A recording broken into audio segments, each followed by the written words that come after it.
Iran is witnessing a powerful and emotional moment, one that is reshaping the nation's identity in real time. Across the country, thousands have flooded the streets to honor the late supreme leader, Ali Khamenei, a man who ruled Iran for more than 3 decades and defined its political and military direction.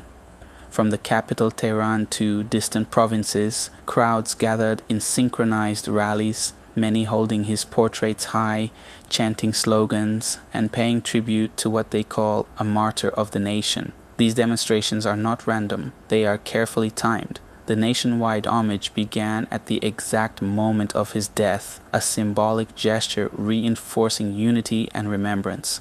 It also sends a clear message. Despite war, instability, and leadership transition, the Islamic Republic remains standing. But this moment is far more complex than it appears, because while many mourn, others remain silent, and some even celebrated his death. The killing of Khamenei in a reported joint operation involving the United States and Israel did more than eliminate a leader, it exposed deep divisions within Iran itself. For supporters, Khamenei was a symbol of resistance against Western influence. For critics, he represented decades of strict control, economic hardship, and political repression. Now, Iran stands at a crossroads.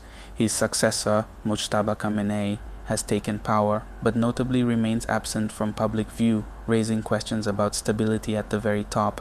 And while the streets are filled with mourning, the region is still on edge. The same event that triggered these rallies also ignited a wider Middle East conflict, one that continues to threaten global stability, oil markets, and international diplomacy. What we are seeing today is more than grief. It is a show of power, a message to the world that Iran, despite losing its most powerful figure, is mutahed, united. But the real question is what comes next. Will these rallies strengthen the regime's grip on power? Or are they masking deeper fractures that could reshape Iran's future? Because in moments like this, history doesn't just remember leaders, it tests the nations they leave behind. Because this wasn't a single agreement with a single meaning.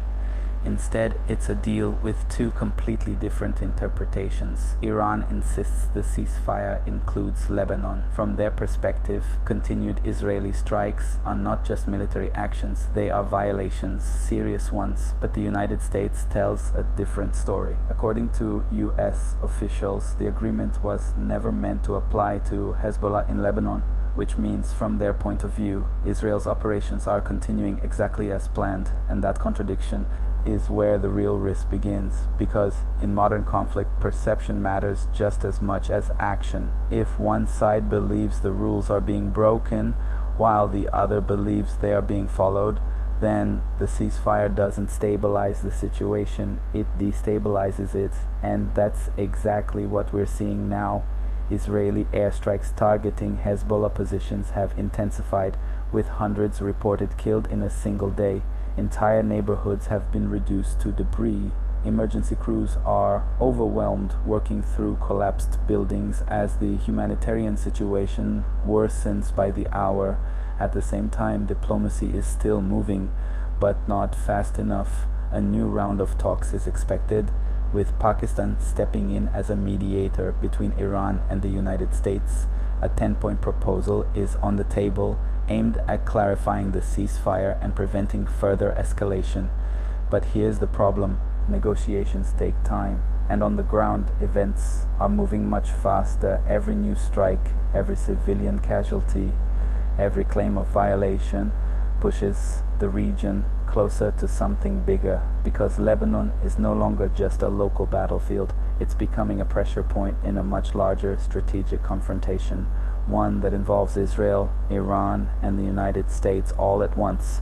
And when multiple powers operate under different assumptions, the risk of miscalculation rises dramatically. This is how conflicts expand, not always through a single massive event, but through small, unresolved contradictions that spiral out of control.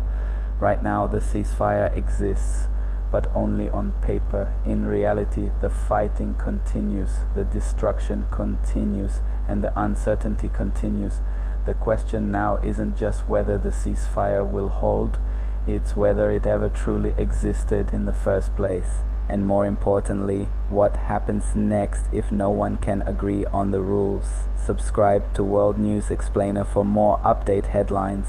As the bombs approached their targets, their onboard seekers activated. Using electro-optical and infrared imaging, they scanned the terrain below, comparing what they saw to preloaded reference images. Even through smoke, even with GPS disruption, the system could identify key structures, refinery components, storage units, infrastructure nodes, and in some cases pilots could even make final adjustments mid-flight, guiding the weapons onto the most critical points. One by one, the strikes landed. Despite everything, the ambush, the hidden defenses, the electronic warfare, the environmental chaos, the mission achieved its objective. But it came at the edge of failure. And that's what makes this operation so important, because it reveals something deeper about modern air warfare. Technology provides an advantage, but it doesn't remove uncertainty. Stealth reduces risk, but it doesn't eliminate threats. Precision weapons increase accuracy, but they still depend on conditions. In a contested environment, everything becomes dynamic. Plans change, threats appear unexpectedly, systems fail or degrade,